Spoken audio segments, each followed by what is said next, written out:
So when you're planning a safari, one of the things to think about is what kind of camera do you need? Because let's face it, you're going all that way and going to see all those unique animals. You're going to want to be able to capture it and take it home as a souvenir.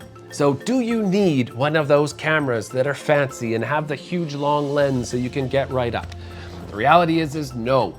The vast majority of people do not take those kind of cameras that you see on National Geographic because even if they could find them, they wouldn't even know how to use them. And so those are the experts that are using it.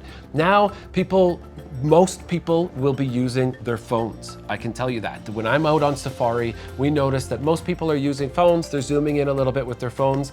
If you're staying in a private reserve, you can get right up to the animals. There's no real need for that huge, long camera unless you are a camera buff. Now, if you are a camera buff and you do understand cameras and you do want to have that big long lens, but you don't own one yourself, that's no problem. A lot of safari lodges have equipment that you can use, whether for a small fee or it's included, depending on the type of lodge that you choose. So you don't need to go out and buy a bunch of expensive equipment. They'll have one that will fit onto your camera, or they have a camera body that you can use as well, and you can just use theirs.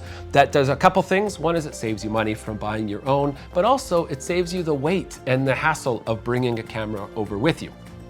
If you do have that equipment yourself, by all means, bring it with you. You understand your own equipment, and you can take wonderful pictures over here. The one thing, though, is what I just spoke about, is the weight. You have to understand that if you are going on some of these small little planes hopping around into different destinations, the maximum weight varies, but it's quite limited. And so you want to make sure that what else you're bringing other than your camera isn't too much, because you don't want to get over that weight. So something to think about, but the overarching message here is that you do not need a super expensive camera. Don't go out and spend a bunch of money. Most people are able to take beautiful photos on their phones now.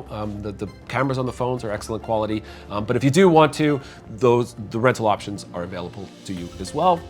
And if you want to talk more about the camera equipment type of thing, go ahead, click that button below to contact one of our safari travel experts, and we can talk to you about what lodges have the type of equipment that you might want to rent so that you don't need to bring it with you. Happy safari planning.